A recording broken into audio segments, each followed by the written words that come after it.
নমস্কাৰ এই মুহূৰ্তত আহি পৰিছে ৰাজ্যখনৰ বাবে ৰাতিপুৱাৰ কেইবাটাও বিগ ব্ৰেকিং নিউজ। আজি 16 এপ্ৰিল। অসমৰ লগতে ভাৰতৰ বিভিন্ন প্ৰান্তৰ পৰা এনে ধৰণৰ খবৰসমূহ নিতৌ চাবৰ কাৰণে চেনেলটো সাবস্ক্ৰাইব কৰি ভিডিঅ'টোত এটা লাইক কৰি দিব। এই মুহূৰ্তত জনাই আছো এটা ব্ৰেকিং নিউজ।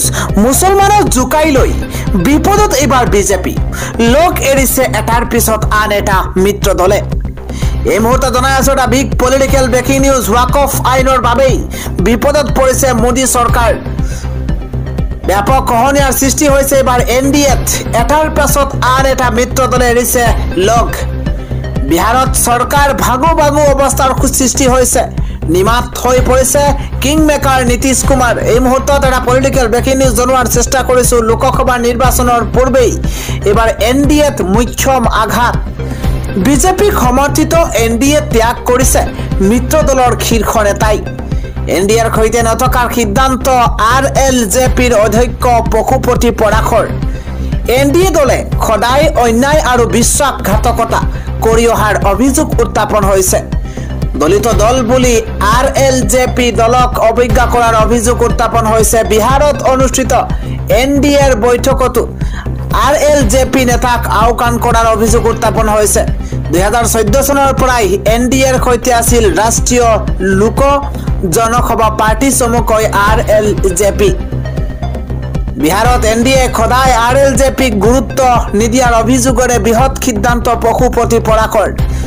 বিহাৰৰ 243খন আসনত অকলে নিৰ্বাচন খেলাৰ ঘোষণা আৰএলজেপিৰ। এনডিএত সন্মান নোপোৱাৰ অভিযোগেৰে আৰএলজেপিয়ে বিদায় মাগিছে এনডিএৰ পৰা। আৰু ওয়াকফ আইনৰ বাবে বিপদত পৰিছে এতিয়া মোদী চৰকাৰ। পৰৱৰ্তী খবৰটো হৈছে মুখ্যমন্ত্ৰীক আন্দোলন দেখাবলৈ সাজু হৈ পৰিছে লাখ লাখ মুছলমান। ৰাজ্যত গঠন হৈছে সংবিধান আৰু ওয়াকফ সুৰক্ষা মঞ্চ। আমি জনাই আছো এটা ব্ৰেকিং নিউজ। মুছলমানৰ আন্দোলন নেদেখা মুখ্যমন্ত্ৰীক আন্দোলন দেখাবলৈ সাজু হৈ পৰিছে লাখ লাখ মুছলমান। ৰাজ্যত গঠন কৰা হ'ল সংবিধান আৰু ওয়াকফ সুৰক্ষা মঞ্চ। ওয়াকফ আইনৰ বিৰুদ্ধে শান্তিপ্ৰিয়ভাৱে আন্দোলন চলি থাকিব। এই আন্দোলন হিন্দু মুছলমানৰ আন্দোলন নহয়। এই আন্দোলন হ'ব সংবিধান ৰক্ষাৰ। অল ইণ্ডিয়া মুছলিম পাৰ্চনেল ল বোৰ্ডৰ সিদ্ধান্ত মতে আন্দোলন হ'ব।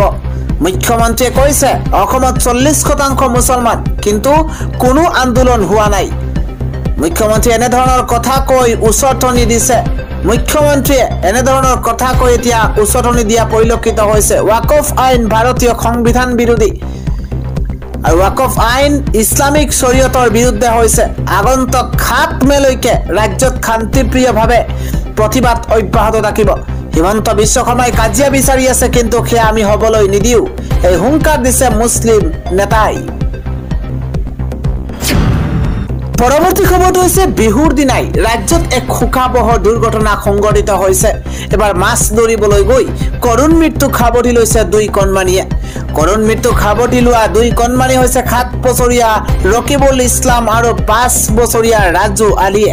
7 বছৰীয়া ৰকিবুল ইছলামৰ মৃত্যু হৈছে আৰু 5 বছৰীয়া ৰাজু আলীয়ে বিহুৰ দিনাই মৃত্যু সাৱটি লোৱা পৰিলক্ষিত হৈছে। ৰাতিপুৱাৰ পৰৱৰ্তী ডাঙৰ খবৰ হৈছে মহাবিপদত এইবাৰ ইজৰাইলক পূৰ্ণহতীয়া চৰ এইবাৰ মুছলমান ৰাষ্ট্ৰৰ। অকলশৰীয়া হৈ পৰিছে ইজৰাইল। শক্তি বৃদ্ধি এইবাৰ মুছলমান দেশৰ। এখনকৈ ৰাষ্ট্ৰই ইজৰাইলৰ বিৰুদ্ধে জাৰি কৰিছে নিষেধাজ্ঞা। এইবাৰ মালদ্বীপে ইজৰাইলৰ বিৰুদ্ধে লৈছে কঠোৰ সিদ্ধান্ত। এজনো ইজৰাইলী প্ৰৱেশ কৰিব নোৱাৰিব মালদ্বীপত। ইজৰাইলৰ প্ৰৱেশ নিষিদ্ধ কৰিছে দেশখনে। গাজাৰ জনতাক ইজৰাইলে কৰা আক্ৰমণৰ বিৰুদ্ধে কঠোৰ পদক্ষেপ। গাজাৰ জনতাক ইজৰাইলে কৰা আক্ৰমণৰ বিৰুদ্ধে কঠোৰ পদক্ষেপ গ্ৰহণ কৰিছে। আৰু ইয়াৰ পূৰ্বেই বাংলাদেশেও ইজৰাইলৰ সৈতে ছেদ কৰিছে সকলো সম্পৰ্ক। মালদ্বীপৰ ৰাষ্ট্ৰপতি মহম্মদ মুইজুৱে স্বাক্ষৰ কৰিছে এই বিবৃতিত। ইজৰাইলে চলোৱা গণহত্যাৰ বিৰুদ্ধে একত্ৰিত মুছলমান ৰাষ্ট্ৰ। পেলেষ্টাইনত ইজৰাইলৰ আক্ৰমণত এই পৰ্যন্ত 50,000ৰো অধিক লোকৰ মৃত্যু হৈছে। অকলশৰীয়া হৈ পৰিছে এইবাৰ ইজৰাইল আৰু শক্তি বৃদ্ধি পাইছে মুছলমান দেশৰ। আজি ৰাতিপুৱাৰ পৰৱৰ্তী ডাঙৰ খবৰ হৈছে এইবাৰ ভয়ংকৰ ভূমিকম্পৰ পুনৰ জোকাৰণি অনুভূত হৈছে। অসমত নয় প্ৰাবল্যৰ ভূমিকম্পৰ সতৰ্কবাণী বিজ্ঞানীৰ। এই মুহূৰ্তত জনাই আছো আগৰ খবৰ, বিহুৰ দিনটোতে ভয়ংকৰ ভূমিকম্পৰ জোকাৰণি। খগন ভূমিকম্পত আতংকিত হৈ পৰিছে জনতা। ভূগৰ্ভত খগন কম্পনে মাতিব বিপদ। ভাৰতৰ চুবুৰীয়া ৰাষ্ট্ৰ নেপাল আৰু জাপান পুনৰ কঁপাইছে ভূমিকম্পই। এবাৰ ভূগৰ্ভৰ ফাটে যিকোনো সময়তে আনিব পাৰে ভয়ংকৰ বিপদ। 4.6 প্ৰাবল্যৰ ভূমিকম্পই কঁপাই গৈছে নেপাল আৰু জাপান। অসমতেই 9 প্ৰাবল্যৰ ভূমিকম্পৰ সতৰ্কবাণী এইবাৰ বিজ্ঞানীসকলৰ। দুৰ্বল হৈ পৰিছে টেকটনিক প্লেট আৰু তাৰ পিছত এইবাৰ বিজ্ঞানীসকলৰ সতৰ্কবাণী 10খনকৈ দেশলৈ বিপদ অহাৰ সম্ভাৱনা প্ৰকট হৈ পৰিছে। বৃদ্ধি হৈ গৈ আছে হিমালয় পৰ্বতৰ উচ্চতা। কেৱল অসমেই নহয়, সমগ্ৰ উত্তৰ পূৰ্বাঞ্চলৰ বাবে বিপদ মাতিব পাৰে টেকটনিক প্লেটে। লগে লগে গতি কৰি গৈ আছে ইণ্ডিয়ান প্লেট। অসমত ভূমিকম্প হৈয়ে থাকিব বুলি মন্তব্য এইবাৰ ভূবিজ্ঞানীৰ। অসমত বাৰে বাৰে অহা ভূমিকম্পই শীঘ্ৰেই মাতিব পাৰে বিপদ। চীনা গৱেষকৰ তথ্যৰ পাছতে ভাৰতত এতিয়া লাগিছে খলকনি। ভূতত্ত্ববিদ লিন লিউৰ নেতৃত্বত হোৱা গৱেষণাত এই ভয়ংকৰ তথ্য পোহৰলৈ আহিছে। ৰাতিপুৱাৰ পৰৱৰ্তী ব্ৰেকিং নিউজ। এইবাৰ ৱাকফৰ ভূমিত বাস কৰি বিপদত পৰিছে 150টা পৰিয়াল। ৱাকফৰ ভূমিত বসবাস কৰি বিপদত পৰিছে 150টা পৰিয়াল। দীঘলীয়া সময় ধৰি 150টা পৰিয়ালে বসবাস কৰি থকা ভূমি ৱাকফৰ সম্পত্তি বুলি দাবী কৰিছে তামিলনাডুৰ নিবাসী এফ সৈয়দ সান্থামে। মুছলমান ব্যক্তিগৰাকীৰ দাবীৰ ভিত্তিতেই উক্ত ভূমি খালী কৰি দিবলৈ 150টা পৰিয়াললৈ জাননী প্ৰেৰণ কৰিছে দৰগাহ কমিটিয়ে। এই ঘটনা সংঘটিত হৈছে তামিলনাডুৰ ভেল্লুৰ জিলাৰ কাট্টুকল্লাই গাঁৱত। ৱাকফৰ সম্পত্তি বেদখল কৰা 150টা পৰিয়াললৈ জাননী প্ৰেৰণ কৰি ভূমি খালী কৰাৰ নিৰ্দেশ দিছে ভেল্লুৰ জিলাস্থিত সৈয়দ আলী সুলতান শ্বাহ দৰগাহে। 5 প্ৰজন্ম ধৰি 150টা পৰিয়ালে বসবাস কৰি অহা ভূমি ৱাকফ সম্পত্তি বুলি দাবী কৰাক লৈ তামিলনাডুত সৃষ্টি হৈছে চাঞ্চল্য। আজি ৰাতিপুৱাৰ পৰৱৰ্তী আন এটা ডাঙৰ খবৰ হৈছে এইবাৰ দৃঢ় বিশ্বাসী কেন্দ্ৰীয় মন্ত্ৰী কিৰেণ ৰিজিজু। এবাৰ দেশৰ সৰ্বোচ্চ ন্যায়ালয়ে বাতিল নকৰে ৱাকফ আইন। সুপ্ৰিম কোৰ্টে বাতিল নকৰে ৱাকফ আইন। কেন্দ্ৰীয় মন্ত্ৰী কিৰেণ ৰিজিজুৰ এইবাৰ দৃঢ় বিশ্বাস ৱাকফ আইনৰ ক্ষেত্ৰত সুপ্ৰিম কোৰ্টে দখল নিদিয়ে বুলিও মন্তব্য। এক ডাঙৰ মন্তব্য কৰিছে কিৰেণ ৰিজিজুৱে। দেশৰ সৰ্বোচ্চ ন্যায়ালয়ে এই ক্ষেত্ৰত হস্তক্ষেপ নকৰে বুলি বিশ্বাসী এইবাৰ কিৰেণ ৰিজিজু। এই আইন কোনো ধৰ্মৰ লগত জড়িত নহয়, সম্পত্তিৰ লগতহে। বিৰোধীয়ে ইয়াক অসাংবিধানিক বুলি কৈ বিপথে পৰিচালিত কৰিছে। পশ্চিমবংগত মুখ্যমন্ত্ৰী মমতা বেনাৰ্জীকো উভতি ধৰিছে কিৰেণ ৰিজিজুৱে। সংসদত গৃহীত হোৱা আইন মমতা বেনাৰ্জীয়ে কিয় নামানিব বুলি প্ৰশ্ন উত্থাপন হৈছে। মমতা বেনাৰ্জীয়ে অসাংবিধানিক মন্তব্য আগবঢ়াইছে বুলি অভিযোগ উত্থাপন কৰিছে কিৰেণ ৰিজিজুৱে। আৰু সুপ্ৰিম কোৰ্টে বাতিল নকৰে কেতিয়াও ৱাকফ আইন। আন এটা ডাঙৰ খবৰ হৈছে এইবাৰ টকা আঁচনিৰ বলতহে চলি আছে এইবাৰ বিজেপি চৰকাৰ। এই বিস্ফোৰক মন্তব্য কৰিছে অশোক শৰ্মাই। বিজেপিৰ বিৰুদ্ধে পুনৰ অশোক শৰ্মাৰ এক বিস্ফোৰক মন্তব্য। অশোক শৰ্মাই কয় যে এতিয়া নীতিও নাই, অনুশাসনো নাই বিজেপিত। কেৱল টকা আঁচনিৰ বলতহে চলি আছে বিজেপি।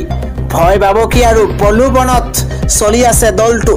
বিজেপিক এতিয়া বিশ্বাস কৰিব টান পোৱা হৈছে ৰাইজে। আৰু সেই কথাটো ৰাইজে দেখুৱাই দিব এই পঞ্চায়ত নিৰ্বাচনত। কেৱল আঁচনিৰ লোভতহে তেওঁলোকৰ পিছত আছে কিছুমান মানুহ। কংগ্ৰেছ নেতা অশোক শৰ্মাই এই বিস্ফোৰক মন্তব্য কৰা পৰিলক্ষিত হৈছে। এতিয়া নীতিও নাই, অনুশাসনো নাই বিজেপিত বুলি মন্তব্য কৰিছে অশোক শৰ্মাই। ৰাতিপুৱাৰ পৰৱৰ্তী ব্ৰেকিং নিউজ। এইবাৰ হস্পিটালৰ পৰা নৱজাতক নোহোৱা হলেই লগে লগে বাতিল হ'ব হস্পিটালৰ অনুজ্ঞাপত্ৰ। হস্পিটালৰ পৰা শিশু নোহোৱা হলে বিপদ নিশ্চিত। এইবাৰ হস্পিটাল কৰ্তৃপক্ষই নৱজাতক চুৰি হলেই লগে লগে বাতিল হ'ব হস্পিটালৰ অনুজ্ঞাপত্ৰ। অধিক কঠোৰ হৈ পৰিছে দেশৰ সৰ্বোচ্চ ন্যায়ালয়।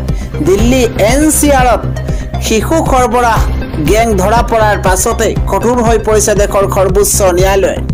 21 এপ্ৰিলত পৰৱৰ্তী শুনানি হ'ব। সমগ্ৰ বিষয়ত ন্যায়াধীশ JB পাৰ্ধিৱালা আৰু আৰ মহাদেৱন বিচাৰপীঠৰ এই বৃহৎ ৰায়দান হস্পিটেলৰ পৰা শিশু নোহোৱা হ'লে বিপদ নিশ্চিত এইবাৰ হস্পিটেল কৰ্তৃপক্ষৰ ৰাতিপুৱাৰ পৰৱৰ্তী খবৰ ২৪ ঘণ্টাৰ পাছতেই ৱাকফৰ বৈধতাক লৈ আহিব শুনানি সাজু হৈ পৰিছে সৰ্বোচ্চ ন্যায়ালয় মাত্ৰ ২৪ ঘণ্টাৰ পাছতেই ৱাকফ আইনক লৈ আহিব বৃহৎ শুনানি ৱাকফৰ বৈধতাক প্ৰত্যাহ্বান জনোৱা আবেদনসমূহৰ শুনানিৰ বাবে সাজু হৈ পৰিছে সৰ্বোচ্চ ন্যায়ালয় ন্যায়ালয়ৰ শুনানিক লৈ চিন্তিত হৈ পৰিছে এতিয়া কেন্দ্ৰীয় চৰকাৰ আমি জনাই আছো বিশেষ খবৰ সৰ্বোচ্চ ন্যায়ালয়ৰ শুনানিৰ বাবে বাট চাই আছে দেশৰ কোটি কোটি প্ৰতিবাদকাৰী ৱাকফ আইনক প্ৰত্যাহ্বান জনাই সৰ্বোচ্চ ন্যায়ালয়ত কৰা আবেদনৰ হ'ব শুনানি 16 এপ্ৰিল অৰ্থাৎ আজি দেশৰ কোটি কোটি মুছলমান লোকৰ বাবে এক বৃহৎ দিন কিয়নো আজি ৱাকফ আইনক লৈ আহিব পাৰে স্থগিতাদেশ আসাদুদ্দিন ওৱেইচি কংগ্ৰেছৰ সাংসদ ইমৰান প্ৰতাপগড়ী আৰু মোহাম্মদ জাভেদ আপৰ বিধায়ক আমানতুল্লাহ খান সম্ফলৰ সাংসদ জিয়াউৰ ৰেহমান ৱক ইণ্ডিয়ান ইউনিয়ন মুছলিম লীগ আদিকে ধৰি কেইবাখনো আবেদনৰ হ'ব শুনানি মুখ্য ন্যায়াধীশ সঞ্জীৱ খান্না ন্যায়াধীশ সঞ্জয় কুমাৰৰ বিচাৰপীঠে প্ৰদান কৰিব শুনানি আৰু বিৰোধীৰ লেখ আবেদনক লৈ বিমূৰত পৰিছে চৰকাৰ ন্যায়ালয়ক একপক্ষীয়ভাৱে কোনো ধৰণৰ সিদ্ধান্ত গ্ৰহণ নকৰিবলৈ আহ্বান জনোৱা হৈছে এই আইন ধৰ্মৰ বিৰোধী বুলি ন্যায়ালয়ক কাষ চাপিছিল বিৰোধী এই সন্দৰ্ভত আজি প্ৰথমটো শুনানি দিব সৰ্বোচ্চ ন্যায়ালয়ে